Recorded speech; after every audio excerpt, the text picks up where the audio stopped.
What's up, y'all? I wanted to do a breakdown of the beat for Fix Your Own Plate. There has been some interest in that. As you see, I tried out the breakdown for the music video. And so I wanted to take some time and kind of just walk through the beat for everybody who was curious. And people really love the beat. They kind of want to know what's in it, what inspired it. And so I'm going to take a couple minutes to kind of break down the tracks that are in the beat and kind of how it ended up the way it was. A quick note before we get started.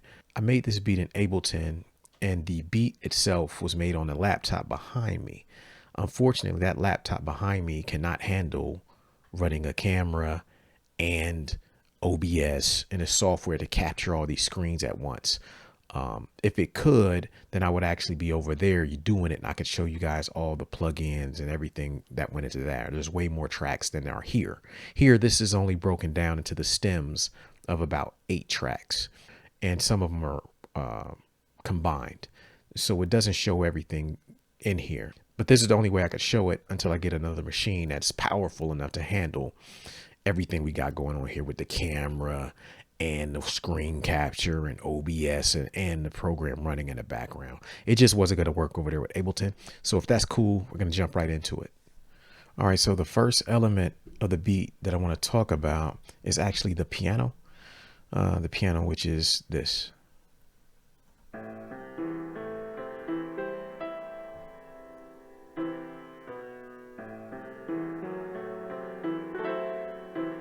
It's a 4-bar loop.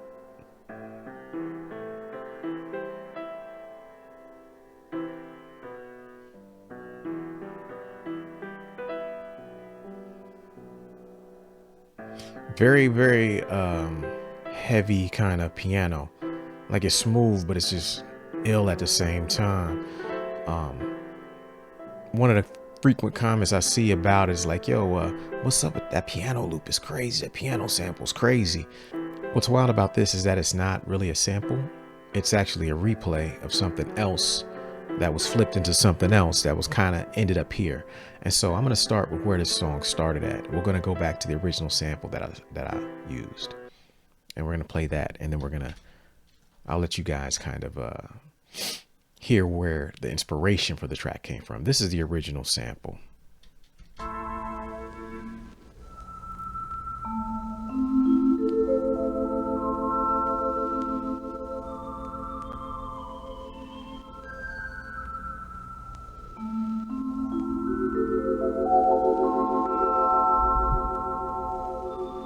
Kind of different, right? So this sample is really dope, and obviously this is played in like vibes or xylophone, and I love this sample, but I had an issue with the sample because the record was really grimy, really dirty sample. So I was very hesitant, and this is the last part of it right here.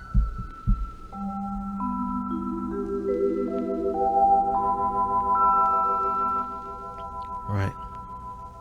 So I'm gonna pause right there. So that's the sample. I love the sample, and I made the beat originally using that. I chopped it and rearranged it. But the issue that I had that I mentioned earlier is that the sample is really kind of grimy. The record itself, it's a record I bought, and it's a very dirty record. So I could never quite clean it up. But I thought the mood of it was really dope. Like, the vibe is real dope. But because I can't clean this up, what do? The original sample starts out with those long notes. It's not really arranged. So I went from that to this part, which is arranged. You'll listen to this.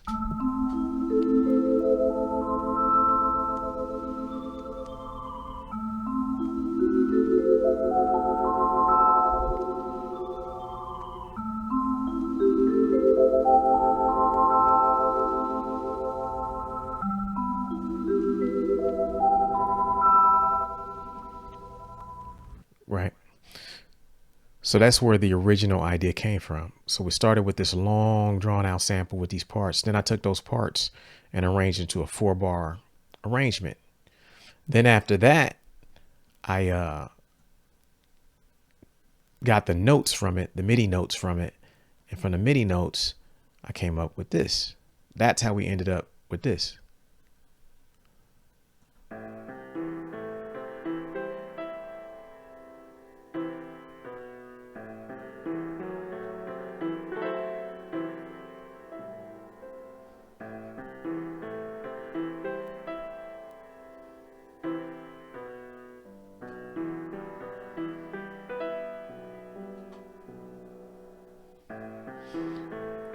right?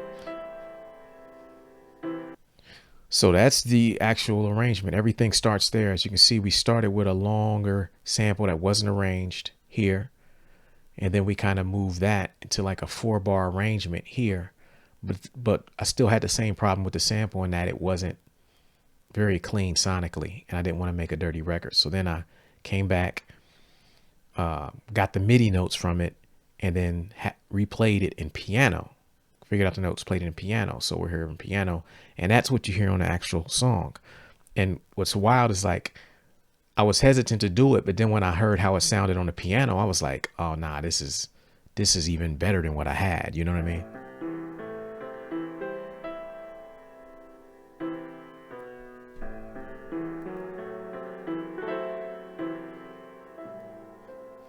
And there are notes added.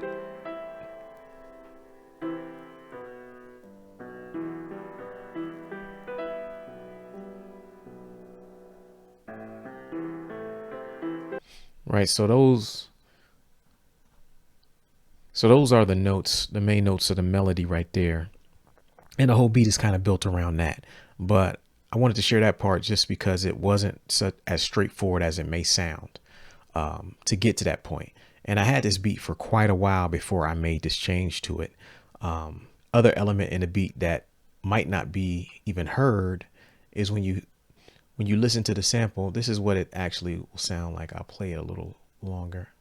So you've got the piano, but underneath the piano, which people may or may not notice, is some singing.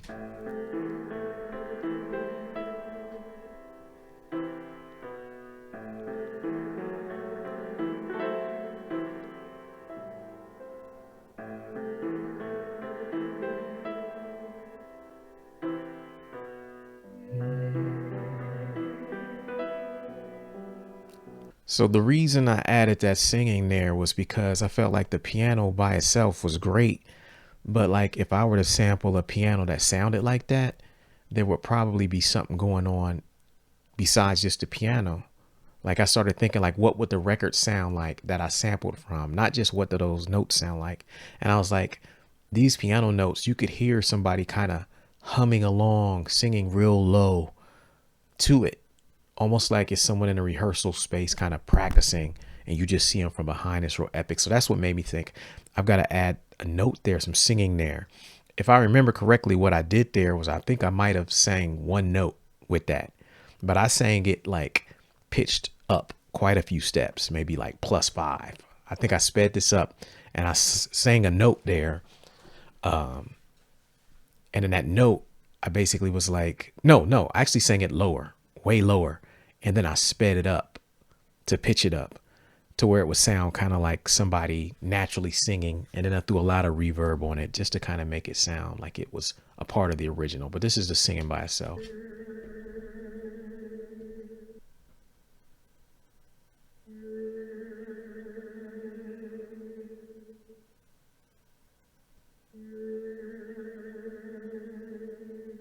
Right.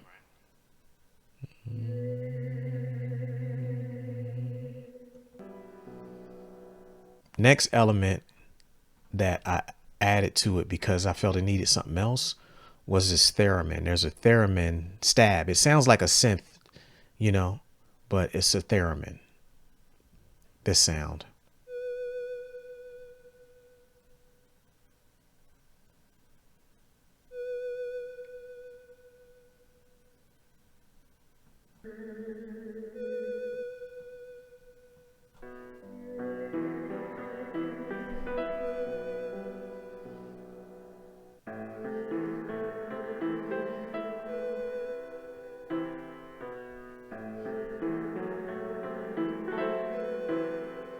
And so the drums were pretty straightforward. The only thing notable about the drums, um, right,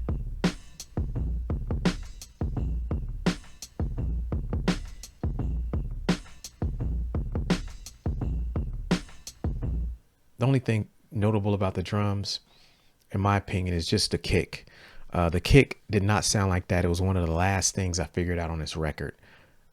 It had a regular kick, but what I decided to do on this kick was like really distort the kick and really run it through some some plugins to make it sound big and have like this real big sound to it.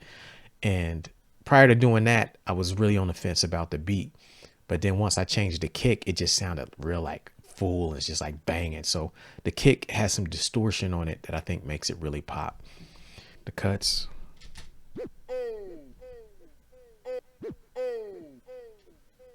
The cuts are only notes on the cuts was I actually did the cuts. There was a point where I thought about hiring somebody or calling one of my guys to do the cuts. And I was like, you know what? I think I can do the cuts. It was originally, I think I was originally scratching like an MOP phrase. The oh. And I was like, that's a little too hype for this beat. So I re-recorded that O phrase myself. And then I pitched it down and then I scratched it. And when I did that again, it added to texture. And I think that is something that just adds to this beat. It doesn't, you would never guess that that's actually me doing that O. But just like the singing, a lot of things in this beat are things that like I added just so that it would sound just like more rugged. And the cuts I think really make, they really complement the drums.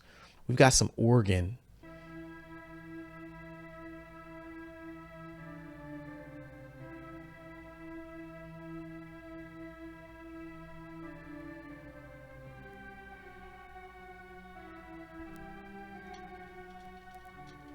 Now, when you listen to this all together, when you listen to this track all together, that doesn't sound like organ. It actually sounds like strings. But when you hear it now, it's very clear that it's an organ. I think that is just like super deceptive because I even forgot that it was organ until I just opened this back up and I reloaded. I was like, oh, wait, that was an organ? I thought that was strings right there or a synth, not organ. It just worked with the piano really well. Bass line, pretty simple bass line.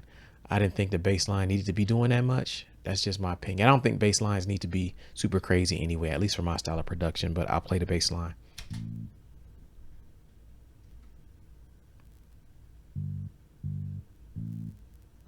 Hope you guys can hear that.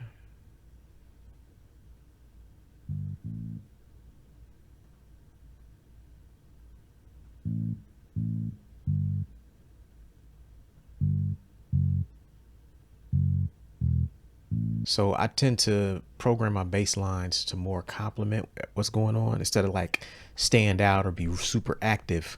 I just want to put them right in that pocket of what like a bass player who's in the pocket would do. Like they don't play a bunch of crazy notes for something like this. It's just a groove. And once it starts grooving and those notes complement everything, I think it starts to work much better, you know? So I'm a fan of like very simple bass lines, but being very like economical on the notes you're playing. And so that's pretty much everything on the beat. I think I hope you guys dig this. It's my first time trying this, so technically it might have some issues, but I hope that you guys can hear the audio pretty well. I hope you guys get an idea of what went into the beat. And if you haven't pre-ordered the record or ordered the Falling Down EP, go to weightless.net and support the movement, man. If you like this beat or you like the song, you know, this style of production is kind of what I did on the whole record. You know what I mean? So it's a lot of flips just like this, where it just sounds really fucking rugged and smooth. And the beats are just, the drums are banging on the whole record. So let me know what y'all think in the comments and let me know if y'all want to see more stuff like this. I'll catch y'all next time. Peace. Blueprint's new project, Falling Down, will be released on April 23rd, 2024 and is now pre-ordering on weightless.net. Thanks for your support. Also, before you leave, subscribe to the channel. Peace.